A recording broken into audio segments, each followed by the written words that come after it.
Hace unos días el gerente de atención sanitaria advirtió, ¿no?, de la situación que se estaba viviendo en el hospital de Palencia al borde del colapso, utilizó esas palabras. Javier Calaveras, médico de urgencias, ¿cómo se están viviendo estos días en el río Carrión? Bueno, está siendo una circunstancia, una lucha contra reloj por intentar controlar una pandemia que en Palencia, por desgracia, está desbocada.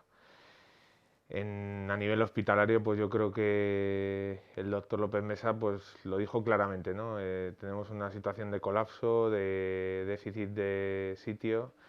También es cierto que tranquilizó a la población indicándola que todas las personas van a ser atendidas y que, para bien o para mal, la red hospitalaria de Castilla y León nos está apoyando.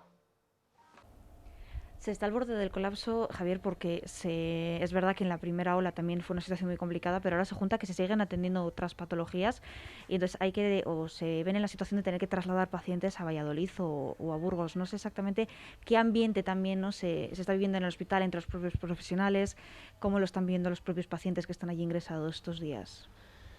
Es cierto que cuando hay una situación de colapso a nivel hospitalario, aparte los pacientes no pueden recibir esas visitas tan necesarias de sus familiares queridos. Y los profesionales somos conscientes de que estamos trabajando a contrarreloj, pues la situación es no todo lo adecuada posible y con un cierto grado de estrés. Eh, la realidad es que la situación actual, o en la primera hora nos dimos cuenta de que el dejar de lado otro tipo de patologías no hace bien al resto de los pacientes. Entonces, no todo es COVID y hay que seguir, afortunadamente, con el resto de patologías en la medida que se pueda, porque es verdad que la patología más prevalente que tenemos en el momento actual es pues, todo lo del coronavirus 2019. A los profesionales imagino que también empieza a pesarles una cierta saturación, ¿no? Son ya muchísimos meses, muchísimas horas de trabajo, muchísima tensión de no coger el virus, de tampoco contagiar a los pacientes, de que no haya ningún problema en el hospital.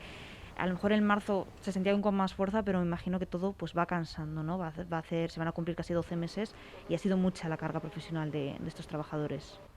Yo creo que en marzo vivimos una situación novedosa, diferente, inquietante, pero entre comillas para la ciudad de Palencia, a nivel de volumen de pacientes no fue tanto como veíamos en otras ciudades.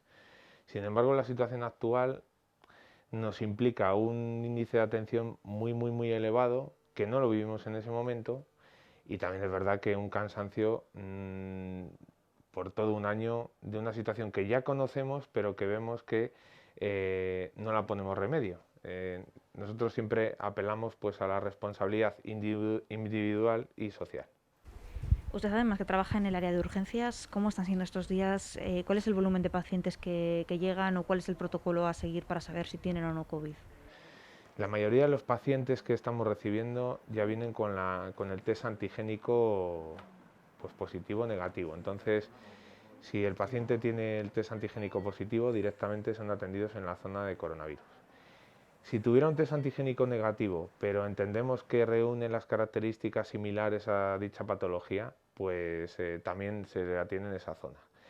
El volumen de pacientes se ha multiplicado por 3 o por 4 respecto a semanas anteriores. La verdad es que estamos haciendo lo que podemos, intentando atender de una manera humana, cercana a todos los pacientes, pero dentro de las medidas que podemos. El espacio es el que hay, los ingresos se retrasan, por desgracia, porque también el hospital está colapsado, pero estamos atendiendo a contrarreloj, como vengo diciendo, pero de manera adecuada. Es verdad que en el mes de marzo la gente desde casa se volcó mucho con los profesionales sanitarios, con la labor que se estaba realizando en los centros hospitalarios. No sé si tiene la sensación de que ahora se han olvidado un poco la población en general de esa labor o cuando se han relajado, no toman las medidas adecuadas, no piensan lo que es un día a día en el hospital, por ejemplo, de Palencia. Bueno, yo creo que quizás en la primera oleada lo que tendríamos que haber enseñado realmente a la población era lo que se vivía dentro de un hospital y lo que es la enfermedad en sí. No es una enfermedad comparable a ninguna otra. Entonces yo creo que ese déficit ahora se ve expresado en la sociedad, aparte del cansancio, que al igual que lo vimos nosotros, también lo está viendo la sociedad. Ese déficit social que tenemos, por desgracia, se ve reflejado en toda la sociedad. No es que la sociedad nos apoye, no. Yo la verdad es que noto el mismo apoyo y lo agradezco, pero entiendo que la gente pues se está debilitando a nivel de esa relación social pues porque hay un cansancio, pero estamos en el momento de la verdad. Si ahora conseguimos darle alas al virus, el virus nos puede hacer mucho daño. Y yo siempre he dicho una cosa, que no solo los sanitarios, sino todos los grupos tenemos que trabajar a una. Esto es un trabajo en equipo. Si una parte del equipo falla, perdemos el partido. Para que la gente se haga una idea, Javier, ¿cómo es ese día a día en el hospital o en su caso, cómo es el día a día en urgencias?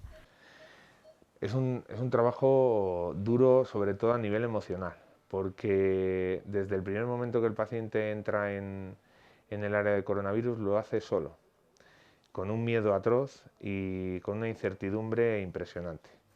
Entonces ahí el trabajo que, en este caso, dentro del grupo sanitario, la labor que me toca es la de, pues soy médico, pues mi labor consiste sobre todo en atender la patología, pero no solo eso, sino también transmitirle tranquilidad y acompañarle al paciente. Entonces, determinar cuál es el tratamiento adecuado de manera inicial, porque estamos viendo que cuanto antes pongamos un tratamiento al coronavirus y de una manera más eficaz y oportuna, pues ese coronavirus va a circular de una manera o de otra en ese paciente. Entonces, nuestro día a día consiste básicamente en atender de esa manera a esos pacientes, pero atender a muchos a la vez. Entonces, ahí sí también pedimos paciencia a todos los pacientes que nos llegan, porque si en un momento podíamos atender a 2 o 3 pacientes a la vez, en este momento ahora, como hemos dicho, lo hemos multiplicado por 4 y podemos en un momento determinado llevar a 12 pacientes a la vez. ¿Cómo es, Javier, trabajar con esos equipos de protección, con esos EPIs, con la tensión de que no haya contagios ni de hacia un lado ni hacia otro, lógicamente? Imagino que eso también acabe cansando, ¿no? Es el estar en tensión toda la jornada laboral. El trabajar con un EPI es de las situaciones más duras que un sanitario puede vivir, porque son equipos que te asfixian por dentro. Mm, la sensación que tenemos la mayoría es que tenemos más miedo, no del contagio propio, sino del contagio con el resto. Es decir, cuando tú trabajas y estás en contacto con un paciente positivo y utilizas un equipo de protección, lo que también tenemos muchísimo cuidado es en el desvestido. ¿Por qué? Pues porque podemos llevar ese germen a otro paciente. Entonces siempre tenemos que, y a nuestros compañeros, tenemos que tener un cuidado exquisito. Pero trabajar con un EPI es difícil porque al final, en verano, te da muchísimo calor y en invierno hay momentos en los que tienes un calor extremo y luego te lo quitas y tienes un frío extremo. Bueno, ese es el día a día, sobre todo pues con el EPI puesto. Sí que es verdad que había ese miedo además entre los profesionales, imagino que lo siga viendo, de además luego poder llevarlo a tu familia, ¿no? Cuando vuelves a casa.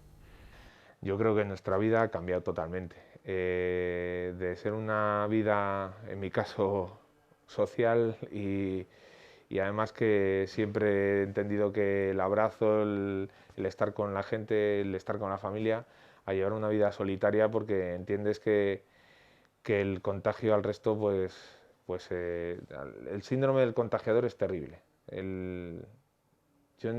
Como ya lo he padecido, puedo decirlo, y cuando ocurre eso y entiendes que has contagiado a alguien, lo que deseas es que el daño recaiga en ti. Entonces, los sanitarios vivimos eso a diario.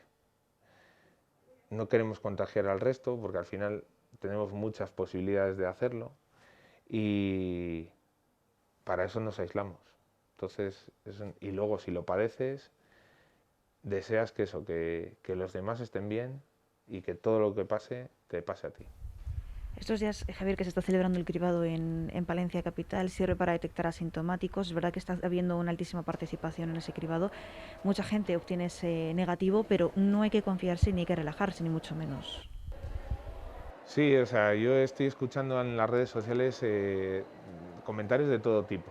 Desde comentarios de, bueno, en Palencia estamos en 1,1 de porcentaje de contagiados, o sea, que transmiten y contagian solo ese porcentaje. Ese porcentaje no es deleznable, es un porcentaje que es un número que además a su vez van a contagiar en sus focos cercanos, con lo cual este cribado nos va a ayudar muchísimo. Además hay que felicitar a la población palentina porque está acudiendo de manera masiva y de manera ordenada y eso es una pasada y eso es algo que, como decíamos antes, somos equipo. Por otro lado, la gente que da negativo, el test antigénico tiene su especificidad, su eficacia, pero también existen muchos falsos negativos. Y entendemos además que es una fotografía actual. El hecho de que tú des negativo no te da un carnet de inmunidad. Y en este virus no está nadie blindado. Otra de las cosas que no hemos reflejado antes es que la población que estamos recibiendo ahora mismo a nivel de urgencias y que está ingresando no es una edad tardía. Son gente de una edad media entre 50 y 70 años. Entonces, que la gente lo tiene que tener en cuenta. Y la gente joven igual. Tiene que entender que el que este resultado sea negativo no le da derecho a tener una vida social. Queda un esfuerzo. No, el cribado tiene su sentido y es cortar las transmisiones de los positivos. El que dé negativo no quiere decir que no lo seas. Y no te da derecho a hacer una vida libre. Se espera que la Junta de Castilla y León anuncie nuevas medidas de restricción para la provincia de Palencia y el otro día el gerente de asistencia sanitaria compartía el hecho de que se endurecieran más esas medidas. No sé, en su caso, a nivel incluso personal o como médico, si cree que habría que poner más restricciones en provincias como Palencia. Yo creo que la situación la vemos todos.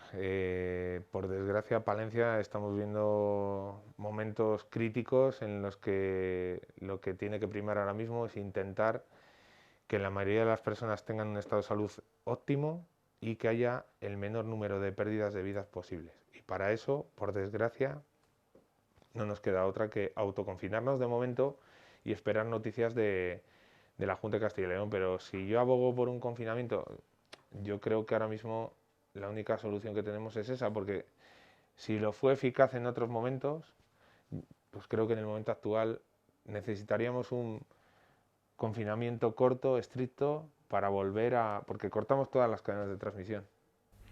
Bueno, pues hacemos ese llamamiento al autoconfinamiento y sobre todo que la gente no se relaje, que siga siendo estricto en esas medidas de seguridad, aunque se entiende el cansancio de la población porque son muchos meses, pero la situación es muy complicada también en el hospital. Javier Calaveras, médico de urgencias, muchísimas gracias Muchas por haber gracias. estado con Gracias a nosotros. vosotros.